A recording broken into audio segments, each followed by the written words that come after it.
Her madness was seductive because it was obvious. One always knew where one stood with her, right on the precipice of the great abyss. "Leap in," her eyes said to me, gleaming with the joy of some colossal cosmic joke. Through her demented visions I could escape the long, bleak stagnation of Orokin existence. All our senses had been glutted to numbness centuries ago, yet she was still, in her way, fresh, eternal, limitless in her hunger. She summoned me to her bath one evening. I strode across the mingling puddles of perfumed water and blood and stood dutifully to attention. "I'm bored, Roath. Let's kill all the other Orokin and take over." Operator, the sentients are not laughing at my jokes. When the sentients completed the solar rail to Tau, there was no grand ceremony. It simply began to work. Ceremony was hastily created, of course, for no true Orokin can blow his nose without observing some pomp and circumstance. A great fuss was made over the first transport to make the crossing. It was Executor Tormus's stately cruiser, and in the choice of Tormus as expeditionary could be read a collective rebuke to Executor Tuval for the grotesque mishap of the Zariman 10-0. Out Tormus went, and back Tormus came, carrying wondrous bejeweled memories of a new system and new worlds to settle. Within days, a flotilla of colonist ships had departed, eager to step foot on the virgin shore. The sentient attack that followed rather spoiled the mood.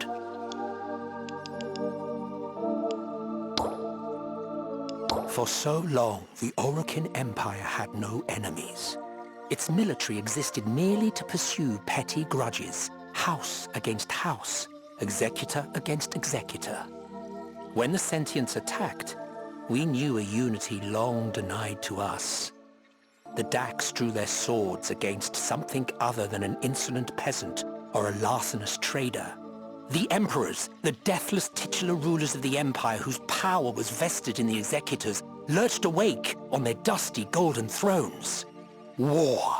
Magnificent war. At last, the empire meant something, defined by an extinction more imminent than the sun's eventual death. We drank deep of the nectar of life.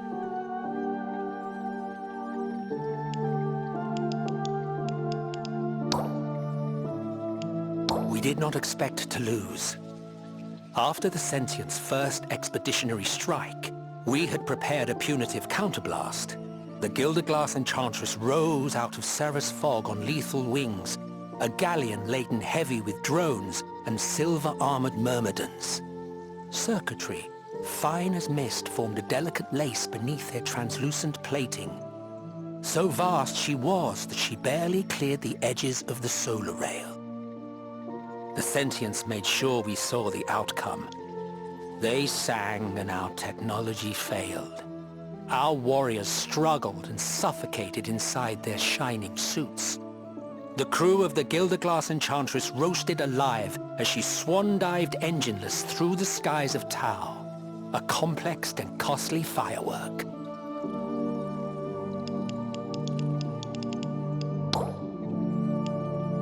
Now, I remember the developments of martial Archimedia were, at first, presented as entertainments, like debauched rules watching criminals put to death in an arena circus.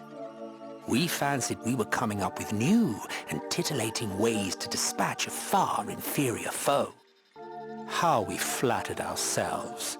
In truth, we innovated desperately, knowing ourselves outmatched by our Protean enemies. They tore through us like swarming children devouring their bloated mother. Desiccated, crushed between the pages of time, we had simply been out-evolved.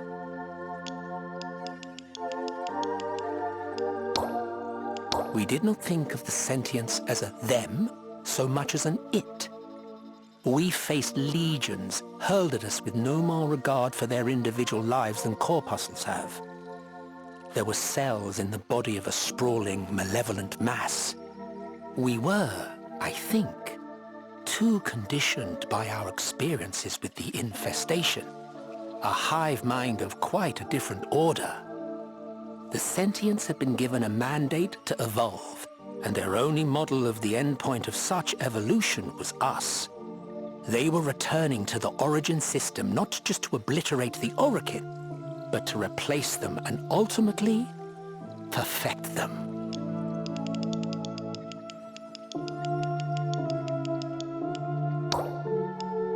Among the 7 I was, so I was told, considered Nitok's plaything and concubine. In the early days of war, they appointed me Vice-Regent Grand Carnus at her goading, thinking it a jest.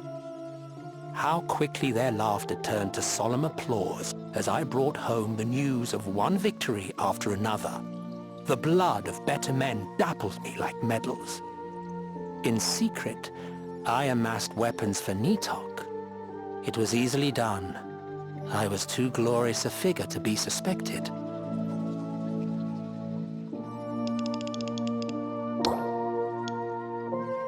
Nothing quite speaks to the pomposity with which we creatures treat the carnage of war quite as succinctly as the bannermen, those who must be protected at all costs and followed without question. And who may be threatened, I might add, to follow orders that no sane soldier would ever complete, lest they somehow come to suffer some more terrible fate, laughable though it is. It was always their forms my eye was drawn to amongst the rest, though their mangled bodies were no different from any other. It was always the standard they still bore, glittering in its Orokin gold and smeared in dappled crimson. I always ensured it stood proud upon the field before I departed. I recall them now, coteries of laughing Orokin youth, nobility clad in the as yet unspoiled raiments of command. Childhood friends now in charge of legions of Dax, of Grineer, null matter cells, self-replicating carcinators, primitive biodrone blade spiders, canisters of low-tech troops, golden boys and girls with ravening devils at their beck. Their arrogance trickles like stinging sweat into my mind. They drank and sang, boasting of the times to come. They would make names for themselves, raise their families high in honor. So many of them fell. Not even their bodies were returned. To prevent the enemy from gleaning our secrets, they were Kuva-jolted to liquefy upon death. The hope of a generation turned to an oily puddle, sloshed through by Grineer boots. It was Skarn, testy, cerebral and acerbic, who had first mooted the plan back in the days before the war. We must fly the nest, for the nest is on fire. Through over-exploitation and reckless experiment, we had fouled the system beyond hope of regeneration. Expansion to new horizons was our own.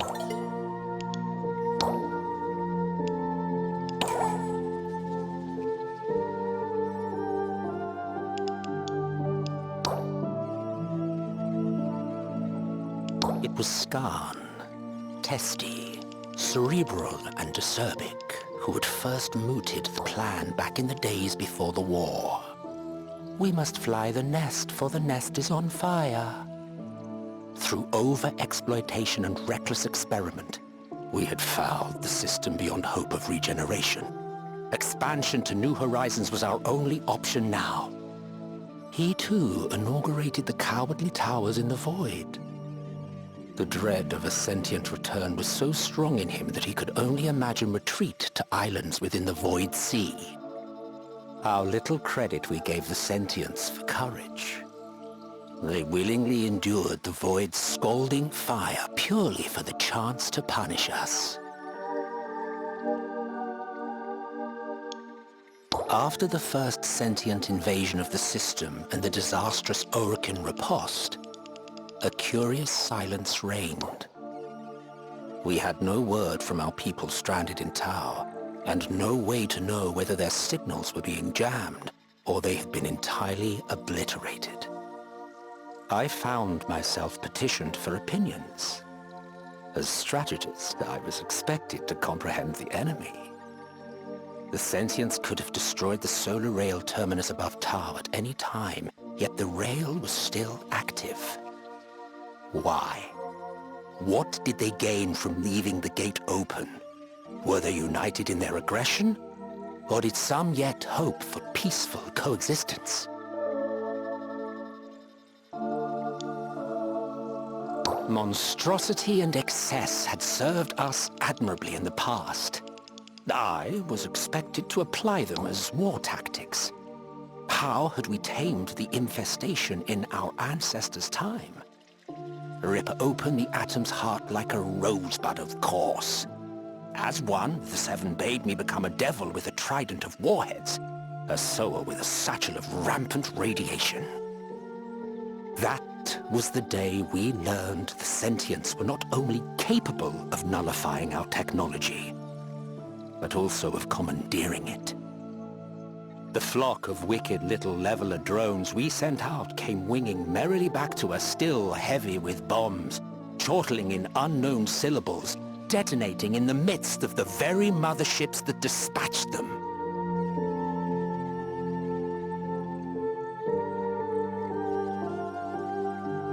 The losses were absurd. Many refused the data outright and deemed them errors, or lies, or Cephalon conspiracies, raised and glutted on Orokin subterfuge. It was easy for them to reject the truth now. From that moment forth, they lived in a fantasy engineered for their comfort. We were winning. The sentients were in retreat.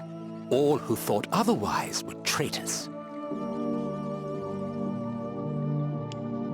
Many of the sentients evolved between encounters, so we could never be sure that we would face the same foe twice.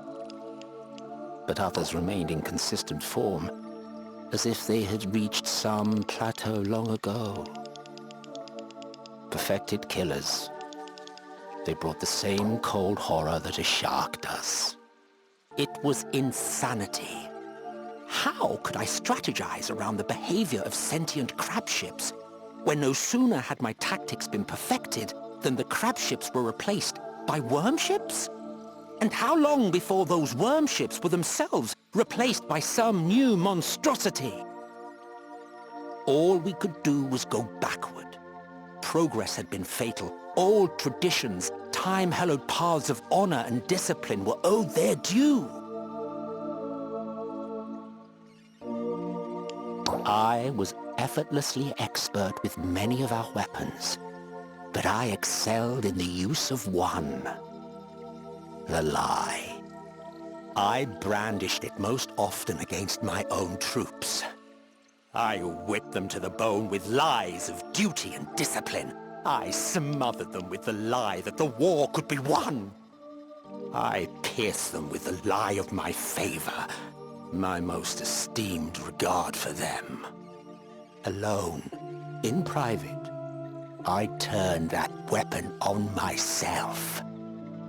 Oh, how I bled!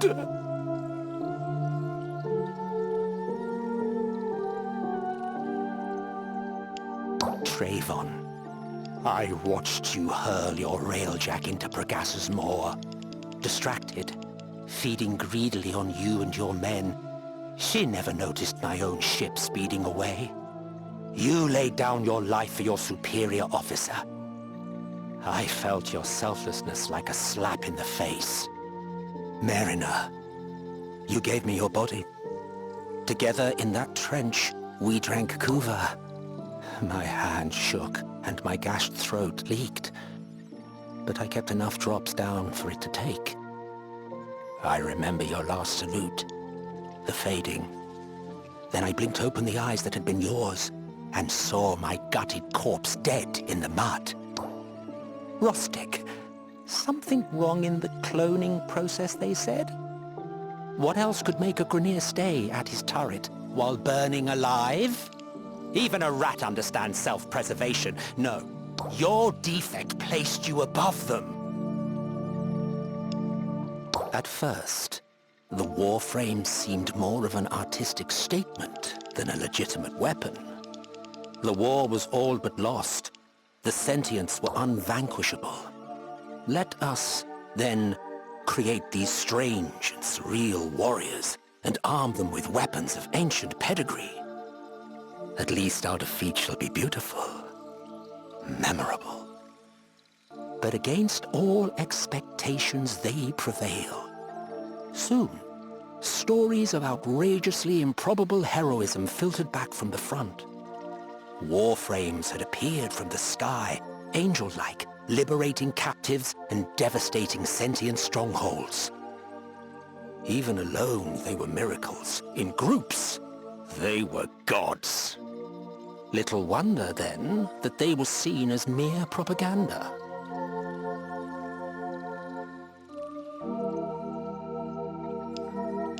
Peace? Her voice was broken glass grinding in my ears. Executor Nitok was displeased. She had expected a glorious escalation, battle after battle, ending in the climactic ecstasy of the Orokin's demise, after which she would emerge from hiding and... well, there I am left to speculate. Perhaps she expected to be invited into the sentient's confidence. Or perhaps she thought they would abandon the scorched, polluted remains of the origin system and leave her to raise a new kingdom of her own. Regardless, peace would not be tolerated. So we set to work to undermine it.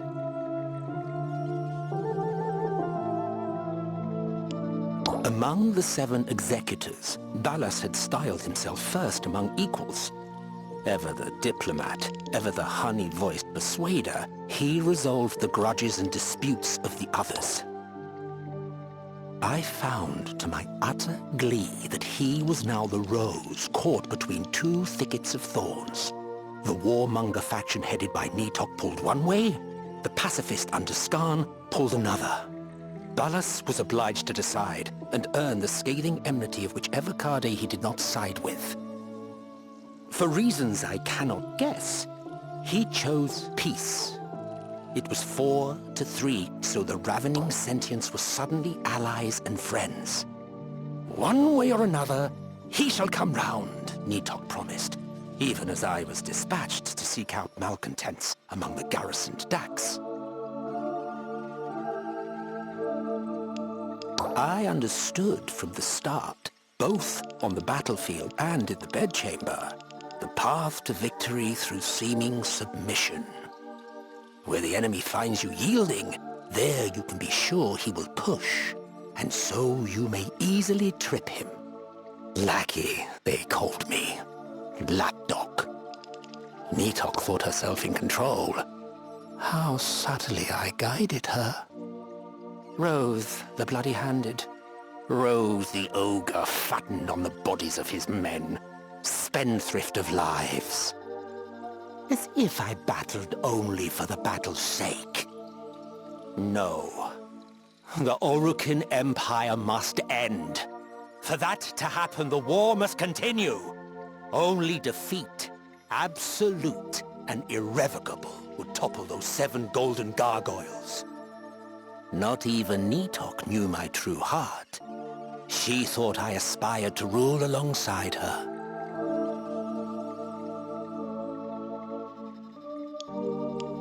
Coward. That is what they called me, isn't it? I've read the history books scattered about this dusty hall. A lie. They did not know the truth. That I was ripped away from my time before I could complete my work. Coward. I remember now. He approached me in the golden halls. He wore a face I did not know. But that is not so very unusual for our kind. I knew his voice. I knew the way he moved. Coward. He asked me a single question, Did I truly believe that I could ever be forgiven for burning it all to ash? Coward! In that pale, outstretched hand, a syringe, glittering with freedom, with another chance, with another life. I took it. Coward!